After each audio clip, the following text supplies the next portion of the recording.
A boot heel struck frozen ground. A shovel scraped against a pine marker. Hands shook, not from the cold. From rage. Someone, was at the grave. Kneeling in the snow. A small dark shape against the white. A woman. Curled forward. One hand on the wooden cross. The other pressed flat against a swollen belly. She was crying. Not loud. The kind of crying that has been going on a long time. The boot heel stopped 6 feet from her back. A rifle was unslung. The hammer clicked back in the still air. The kneeling woman did not turn around. She only whispered one sentence into the snow. And the man behind the rifle, Bert Calloway, who buried his only son in this ground a year ago today, felt the gun barrel drop 3 inches. What did she just say? Stay with me. She did not get up right away.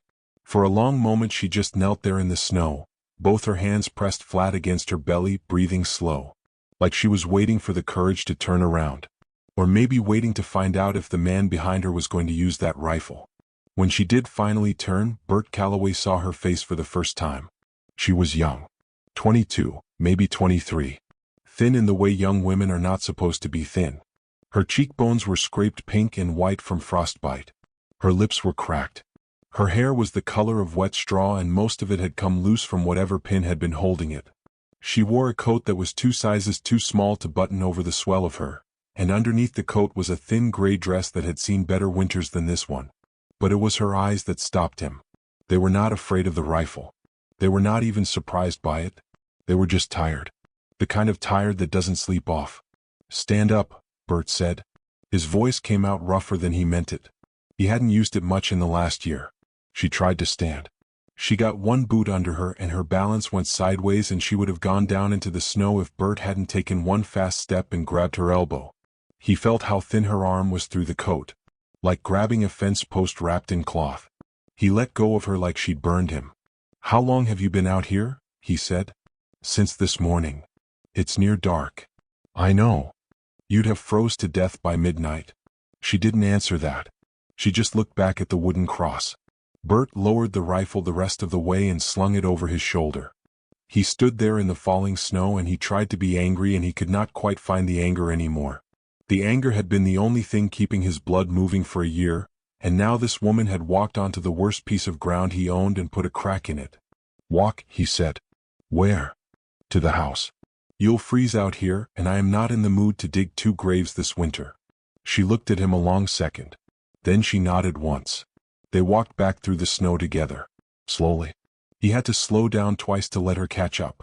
She kept one hand under her belly the whole way, like she was carrying something delicate in a basket. The wind came down off the ridge and went right through both of them. The ranch house sat at the bottom of the long hollow, low and dark, with one window lit and one window dead. Bert had let everything else go. The corral fence was down on one side. The barn doors hung crooked. He had not painted, mended, or planted anything in a year. There was nothing on this place that said a living man lived here, except the smoke from the kitchen chimney. He pushed the door open and waved her in ahead of him. She stepped into the kitchen and stopped. It was cold. Not as cold as outside, but close. The fire in the stove had burned down to coals. There was one tin cup on the table. One chair pulled out. A second chair sat against the wall like nobody had touched it in a long time. Because nobody had. Bert crossed to the stove and threw 2 pieces of wood on the coals and poked them up until a flame caught. Then he pulled the second chair away from the wall and set it across from his own. Sit, he said. She sat. Carefully. Both hands on her belly again. He poured coffee from the pot on the back of the stove. It had been on there since morning and it was bitter and black as tar. He set the tin cup in front of her. Drink. She looked at the cup. She looked at him. You first, she said. It was the first thing she had said to him besides answering his questions. Her voice was quiet. Not weak. Just quiet. And there was something in those 3 words, you first, that told Bert this was a woman who had been given things by men and learned the hard way that you check the cup before you drink. Something in his chest moved that he had not given permission to move. He picked up the cup. He took a swallow. He set it back down in front of her. Drink, he said again. Softer this time. She drank. Both hands around the tin to feel the warmth. Bert sat down across from her. He folded his big rough hands on the table in front of him. He looked at her belly, and then he looked at her face, and then he looked out the dark window at the place where, half a mile up the slope, his son was buried. Now, he said, you are going to tell me who you are. And you are going to tell me why you were on your knees at that grave. She did not answer right away. Instead, she reached one slow hand into the front of her coat. She brought out a folded square of paper. The folds were soft from being opened and closed many times. She set it on the table between them and slid it across with 2 fingers. Bert looked at it. He did not pick it up. What is it? Read it. He picked it up. He unfolded it. He held it close to the lantern. It was a marriage certificate. The names on the line were Daniel Calloway and Eliza Harper. The date was 8 months ago. The county was 300 miles east of here, in a town Bert had never been to in his life. His son's signature was on it. He knew that signature. He had taught the boy how to write it. Bert Calloway, who had not cried in a year, who had not cried at the funeral, who had not cried even when they handed him his son's hat, felt one hot tear go down the side of his nose and land on the paper. He set the certificate down very carefully, as if it might break. He looked across the table at the young woman with frostbite on her cheekbones and a baby in her belly and a tin cup held in both her hands. Eliza, he said. The name came out cracked. Yes, sir. You were married to my boy. Yes, sir. And that child you are carrying. She nodded. One slow nod. Like she had been waiting to give him that nod since the moment he found her in the snow. Is your grandson? Bert sat very still. The kitchen was quiet except for the wood popping in the stove and the wind under the eaves and the soft sound of Eliza breathing across the table. Then the anger came back. It came back the way it always did, fast, hot, and looking for a target. Because anger was easier than what he had just felt. Anger was what he knew. He pushed back from the table so hard the chair scraped the floor. Get out. She did not move. Get up. Get your coat. Get off my land. Mr. Calloway. Don't you say my name. He was on his feet now. His hands were shaking. He pointed at the door. I do not know who you are. I do not know where you got that paper. I do not know what you are after. But I know what this looks like. A young woman with a belly and a piece of paper, walking onto a dead man's father's land. You think I have not seen this before? You think I am the first old fool in this county somebody tried to work? I am not working you. That ranch is not for sale. That money is not yours. You will not get $1 out of me. Not one. Eliza set the tin cup down on the table. Then she reached into her coat a second time. She brought out something small and round and gold. She set it on the table next to the marriage certificate. And she slid that across to him too. It was a pocket watch. Bert knew that watch before his fingers ever touched it. He had bought it at a jeweler's in Cheyenne. He had saved for it through one whole long summer cutting hay. He had given it to his boy on the morning of his 16th birthday, and he had watched Daniel hold it up to the light and read the engraving on the back out loud. To my son. From your father. Time is the one thing I cannot give you more of. Spend it well. Bert picked up the watch. The metal was warm from being against her body. He turned it over in his palm. He ran his thumb across the back. He felt the engraving with the pad of his thumb without even having to look. He had felt it 1,000 times in his own pocket, the year he carried it before he gave it to Daniel. He sat down again, slowly, like a man who had taken a hit he did not see coming. He gave you this. He gave it to me when he asked me to marry him. He said it was the only thing he owned that he wanted me to have if anything ever happened to him. Anything ever happened to him. Yes, sir. He knew. He knew it might. He worked the rail line, Mr. Calloway. Every man on that line knew it might. Bert closed his fingers around the watch. He looked down at his closed fist on the kitchen table, and for a long moment he did not trust himself to look up. When he finally did, his voice had gone quiet. Tell me how you met my son. So she did. She told it simply. She did not embroider it. She told him she had been a waitress in a depot dining room 300 miles east, where the rail crews ate when they came through. She told him Daniel had sat at her counter 4 nights in a row before he ever spoke to her, and on the 4th night he had asked her name and apologized for taking so long to ask. She told him they had walked together by the river on his days off. She told him Daniel had spoken of his father often, of the ranch, of the hay meadows, of a fight, one terrible fight, that he had not yet found the courage to come home and undo. He was going to come back, she said, in the spring. after the baby was born. He said he was going to bring me and the baby home, and he was going to walk up to your door and he was going to say, 'Pa, this is your daughter and this is your grandchild, and I am sorry it took me so long to come back.'" Bert did not look up from his fist. "He said he wanted you to meet me before the baby came, so that when you held it, you would know whose face you were looking at. He never wrote me. He was afraid you would not write back." That landed. Bert closed his eyes. For a year he had carried around the certainty that his boy had died, still angry at him. For a year he had told himself that Daniel had gone to his grave with the last words between them still being hard ones. And now this woman, this thin, tired woman across his kitchen table, was telling him that Daniel had been planning his way home the whole time. That he had married. That he had been about to be a father. That he had carried the watch and meant to bring it back. That the only thing that had stopped him was a bad coupling on a freight car on a cold September night. Bert opened his eyes. He looked across at Eliza. Really looked at her. Not at her belly. Not at her thin coat. At her. This was the girl his son had chosen. This was the woman who had buried Daniel 300 miles away and then, 8 months pregnant, with nothing in her purse, had gotten on a freight wagon and ridden west through November snow to a man she had never met. Not for money. Not for shelter.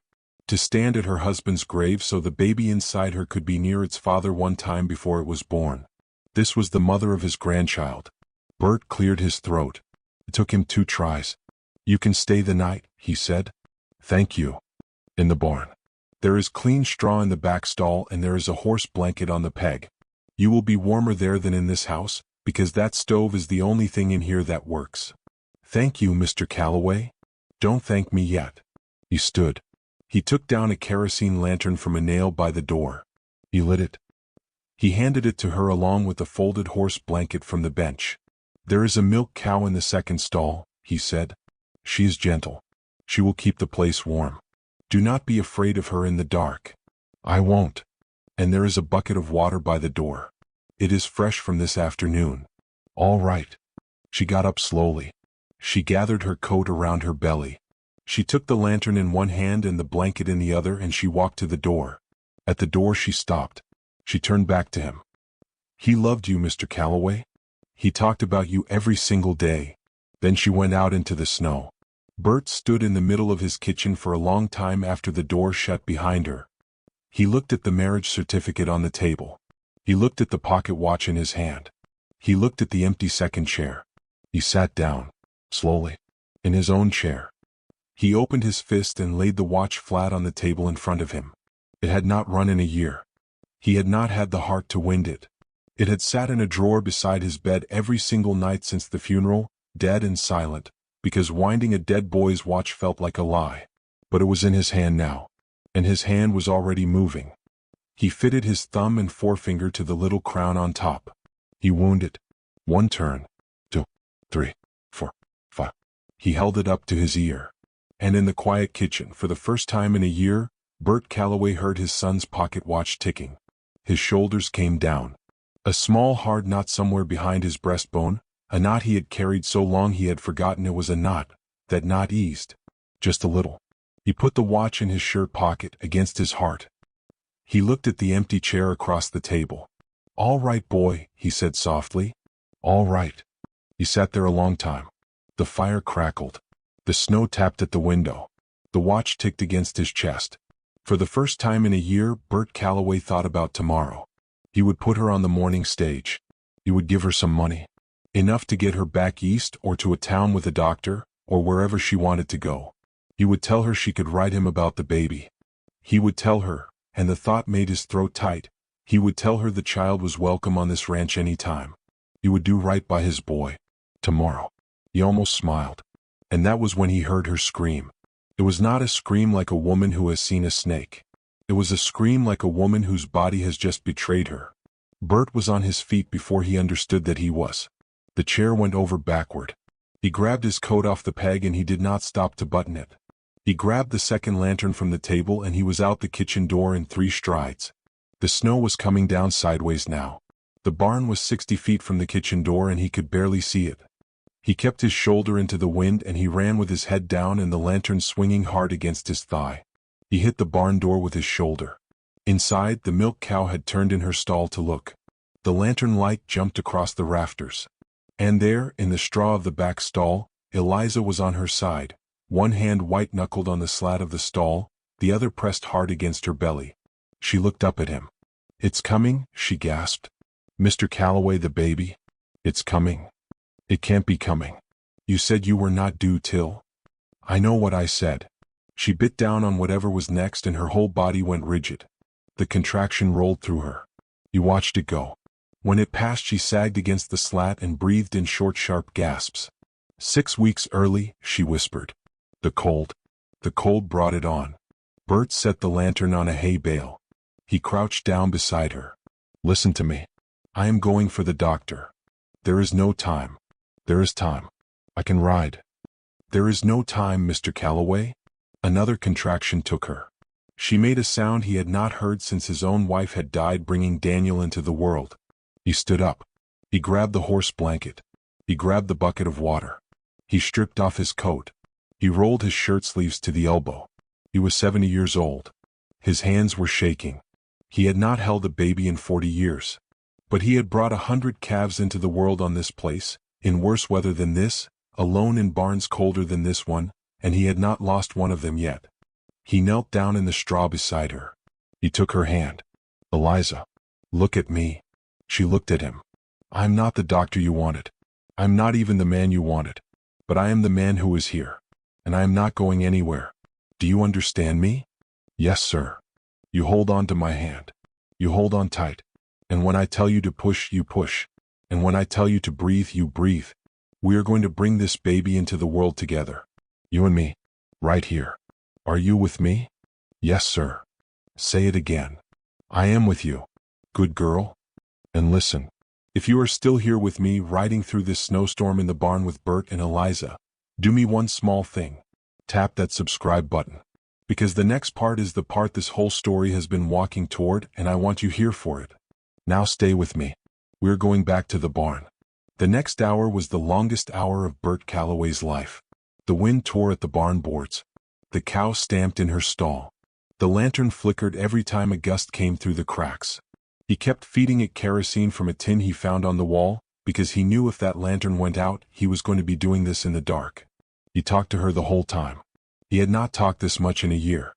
He talked her through the contractions. He told her when to breathe and when to bear down.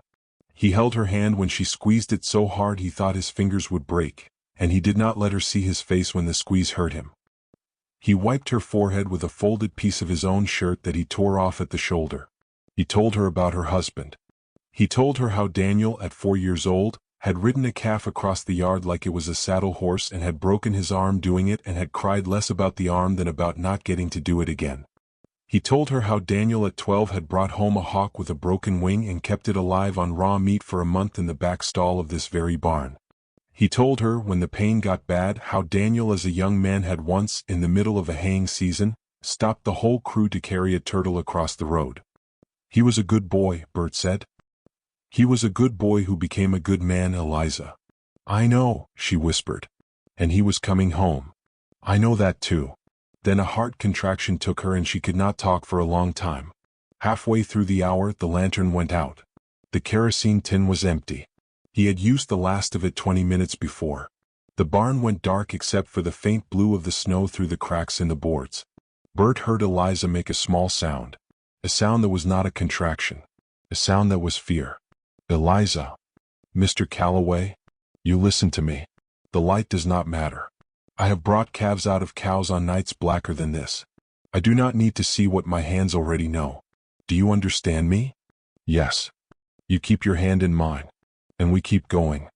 He felt the next contraction through her hand before he felt it through her body. And then he felt something else. He felt the warmth.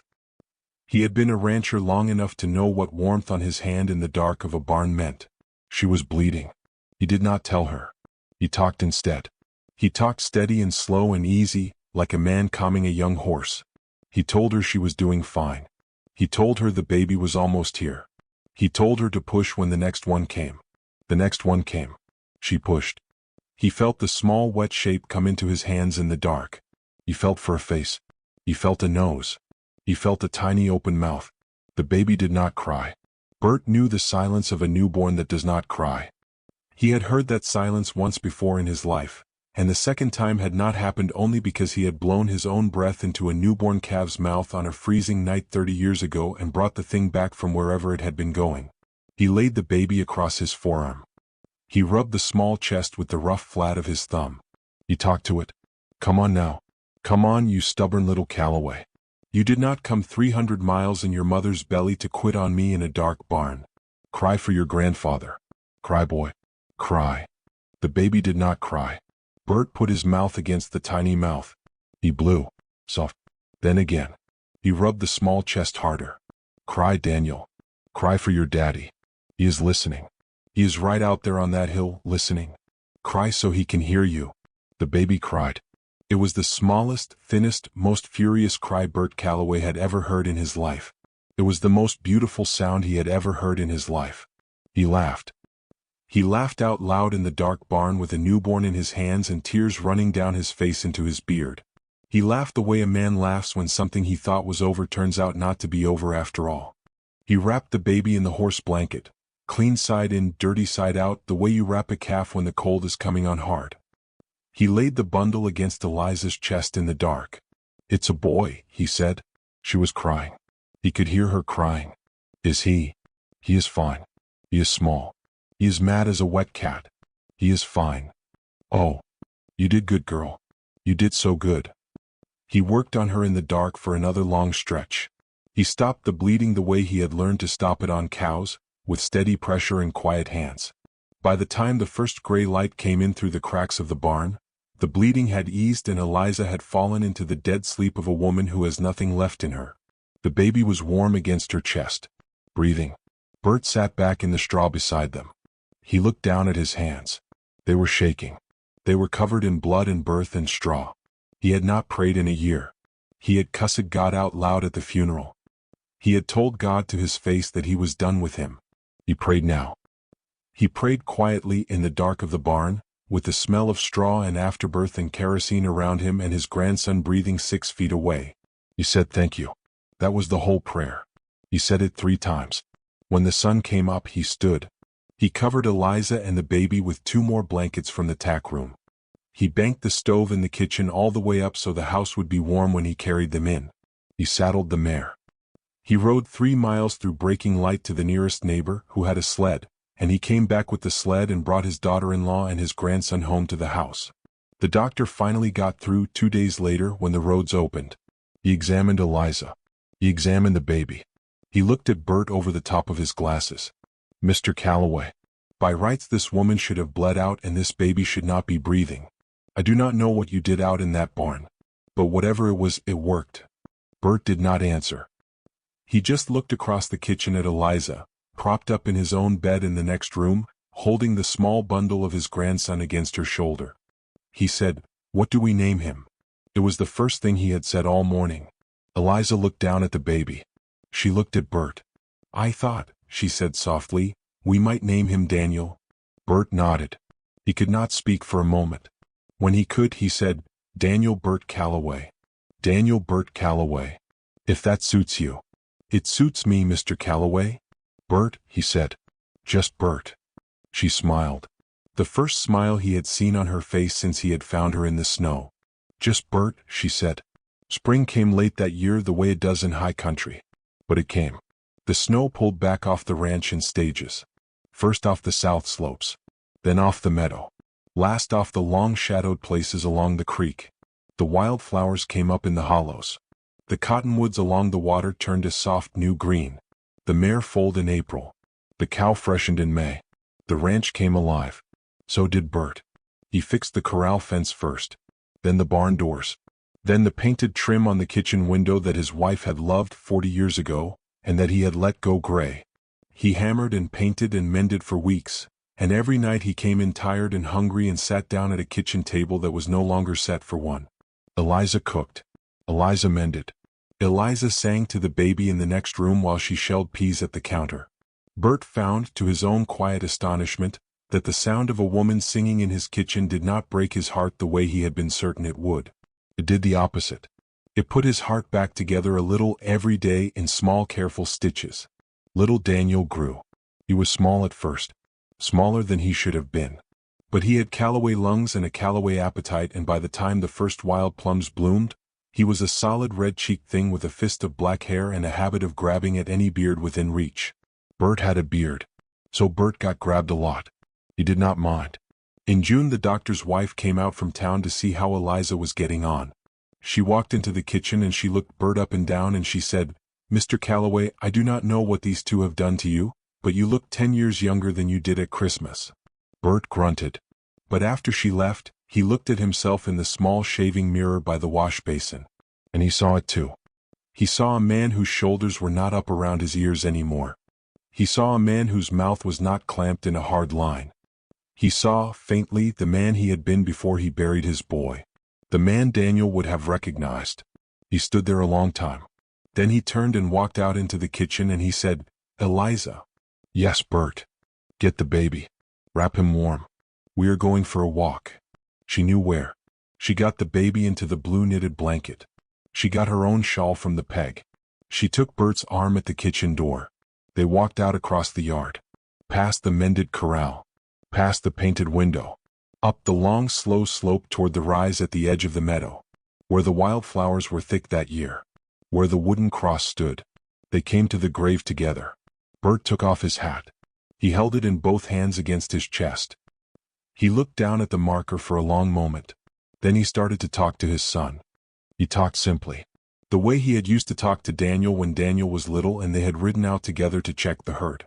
He said, "Boy, I want you to meet your wife."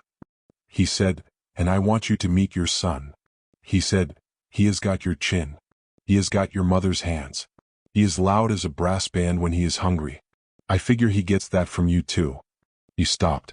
He had to stop. Eliza put her hand on his arm. He went on. He told Daniel about the night in the barn. He told him about the lantern going out. He told him how the boy had not cried at first, and how Bert had begged him to cry, and how Daniel Bert Callaway had finally let out the maddest, thinnest, most stubborn yell he had ever heard out of a newborn in his life. "He is yours, son," Bert said. "He is yours through and through. And I am going to raise him the way I should have raised you.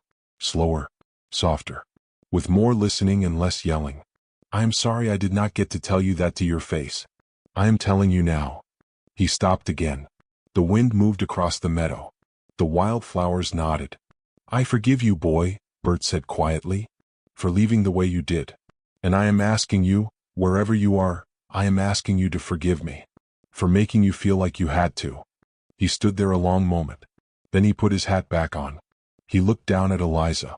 She was crying, but it was the good kind of crying. He knew the difference now. The baby in her arms was awake.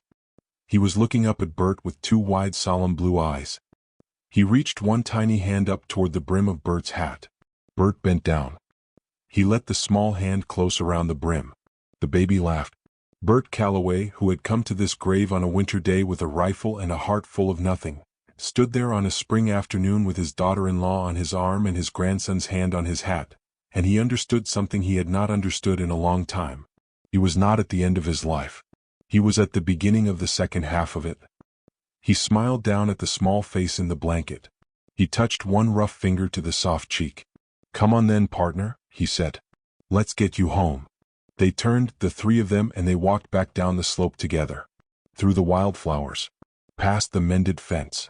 Toward the house where the smoke was rising from the kitchen chimney, and where the second chair at the kitchen table was no longer empty, and where the pocket watch on the mantel was ticking steady, steady as a heartbeat, steady as a promise kept at last.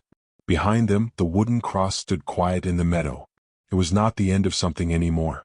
It was the beginning.